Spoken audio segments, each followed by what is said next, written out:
2 દિવસ પૂર્વે લાખણી તાલુકા કે જે અમારું આગથળા પોલીસ સ્ટેશન ખાતે લાગે છે ત્યાં સવારના સમયે અમને જાણ થાય છે કે એક વૃદ્ધ દંપતીની હત્યા જે છે એ અજાણ્યા માણસોએ કરી છે અને ખાસ કરીને જ્યારે અમને લોકોને ખ્યાલ પડે છે કે આ હત્યામાં જે વૃદ્ધ દંપતીની હત્યા થઈ છે તે અમારા એસએમસીના પીઆઈના જ મધર ફાધર હતા.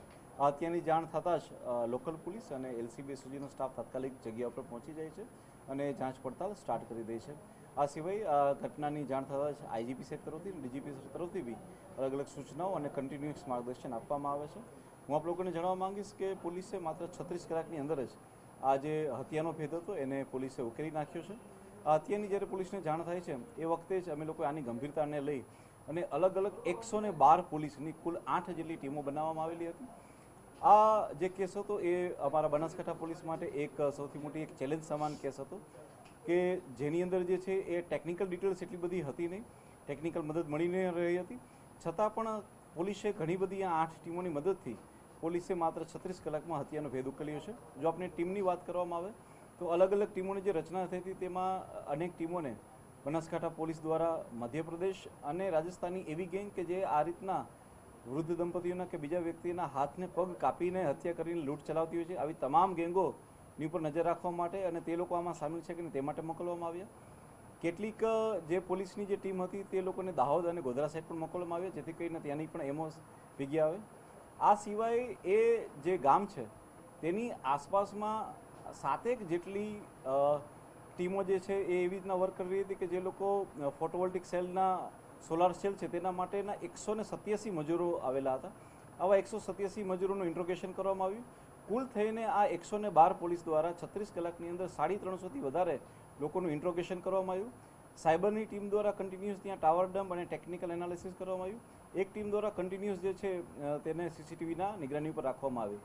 પોલીસે કોઈપણ જાતના ટેકનિકલની મદદ ના હોવા છતાં આ જે લોકો છે એ નજદીકના જ લોકો હોય તેવું અનુમાન કરી ડોગ સ્ક્વોડની મદદથી જે છે એ 4 આરોપીને હાલમાં હસ્તગત કરેલા છે.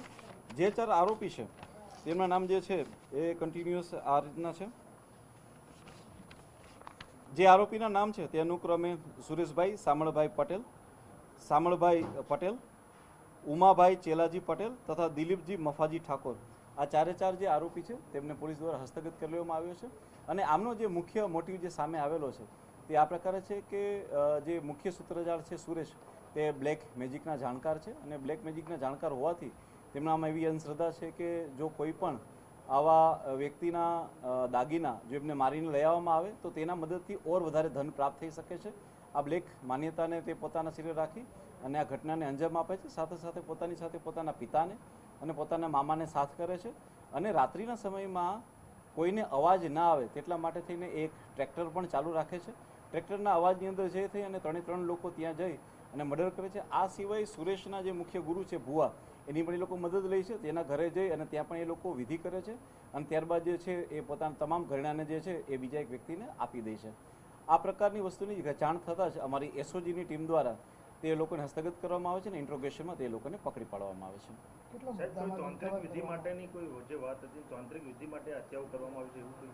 જે બિલકુલ, જે સુરેશ ચૌધરી જે છે તે બ્લેક મેજિકના જાણકાર છે અને બ્લેક મેજિકના જાણકાર હોય તેમણે આ વિધિ માટે જ હત્યા કરેલી હતી એવું અમારી હાલની પૂછપરછમાં સામે આવે છે. આરોપી દ્વારા અગાઉ કોઈની હત્યા કરાઈ હોય અને પેટ ના ઉકળાય એવું કશું? જી ના, બિલકુલ એવું વસ્તુ ધ્યાનમાં નથી આવેલી. આ આરોપી દ્વારા એનું આ પ્રથમ જ મર્ડર છે, પ્રથમ ગુનો છે. તેના દ્વારા આની પહેલાં કોઈ ગુના થયેલા નથી.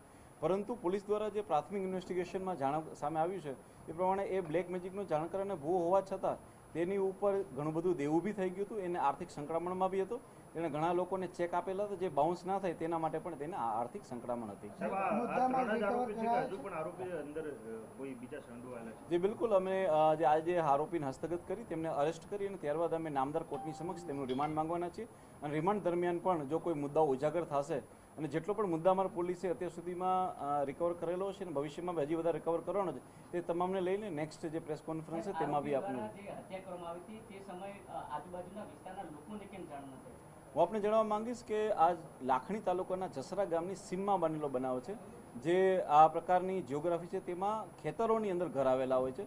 તેમના ઘરની આસપાસમાં બીજું કોઈ ઘર નથી, દરેક અલગ અલગ ખેતરની અંદર ઘર આવેલા છે અને સાથે સાથે છતાં પણ કોઈ અવાજ ન થાય તેના માટે થઈ અને પ્રી પ્લાન મુજબ આરોપીએ જે છે એ ટ્રેક્ટરને ચાલુ રાખેલું હતું. ટ્રેક્ટરના અવાજમાં જે છે આ હત્યા જે દટાય છે એ માટેનો એમનો પૂરતો પ્રયત્ન હતો. પ્રાથમિક દ્રષ્ટિએ લાગતું હતું કે આ લૂંટ છે, તો કોઈ પ્રકારની લૂંટ થઈ છે? જો હું આપને જણાવું કે આ લૂંટ તો છે જ, કે જેમાં એ લોકોએ દંપતીની હત્યા કરી અને તેમના ઘરેણાં લીધા છે. તે લોકોએ જે તિજોરી તોડવાનો બી પ્રયત્ન કર્યો અને તિજોરીમાંથી પણ હાથમાં પહેરવાના કડલા જે છે એ લોકોએ તેની પણ ચોરી કરેલી છે અને લૂંટ કરેલી છે. પરંતુ સાથે સાથે આ બનાવ જે છે એ બ્લેક મેજિકને લગતો બી છે, કે જેમાં બ્લેક મેજિક માટે એ લોકોએ આ કરેલું છે અને બ્લેક મેજિકની મદદથી ઓર વધારે એ લોકો પૈસા કમાઈ શકે એ પ્રકારનું એમનું મોટિવ હતું. સાહેબ, ખાસ કરીને આ જ દંપતીને કેમ ટાર્ગેટ બનાવ્યા? અન્ય લોકો પાસે પણ દાગીના હોય છે. આ જે જો તમે ઘર જોવા જાઓ તો જે આરોપીઓ છે એમની નજદીકમાં જો કોઈ સૌથી નજદીકનું ઘર હોય તો એ આ ઘર હતું. અને બીજું કે આ દંપતી જે છે એ એકલા રહેતા હતા અને તેમની જે દીકરી હતી તેના લગ્ન જે છે જસ્ટ 15 દિવસ પહેલાં થયા હતા. એટલે આ લોકોને તરફથી એક એવી હતી માન્યતા કે કદાચ એમના ઘરમાં અને એમની પાસેથી ઓર વધારે સોનું કે ચાંદી મળી શકે છે. એ પ્રમાણે દંપતી એક સવાલ લઈએ. આરોપીઓને મૃતક વચ્ચે કોઈ અણબનાવ હતો? એ લોકોએ પહેલાં ક્લેમ કરેલો હતો કે એમને અણબનાવ હતો, પરંતુ પોલીસ દ્વારા જે ડીપ ઇન્ટ્રોગેશન થયું છે તેની અંદર એમને વચ્ચે કોઈ અણબનાવ હતો ભૂતકાળમાં બી એવું સામે આવેલું નથી. હાલમાં પોલીસ દ્વારા જે છે એ એમની પૂછપરછના અંતે પોલીસ દ્વારા જે છે એ સંપૂર્ણપણે મુદ્દામાલને રિકવર કરવા દેવામાં આવશે. સાહેબ, સામાજિક મુદ્દાને લઈને કોઈ આમાં જાણવા મળ્યું છે કે સામાજિક મુદ્દાઓને લઈને પણ કોઈ હત્યાનો કોઈ? પોલીસ દ્વારા દરેક પહેલું ઉપર ઊંડાણપૂર્વકની તપાસ થઈ છે અને હાલમાં તેની અંદર કોઈ સામાજિક પહેલું હોય એવી કોઈ પણ વસ્તુ સામે આવેલી નથી.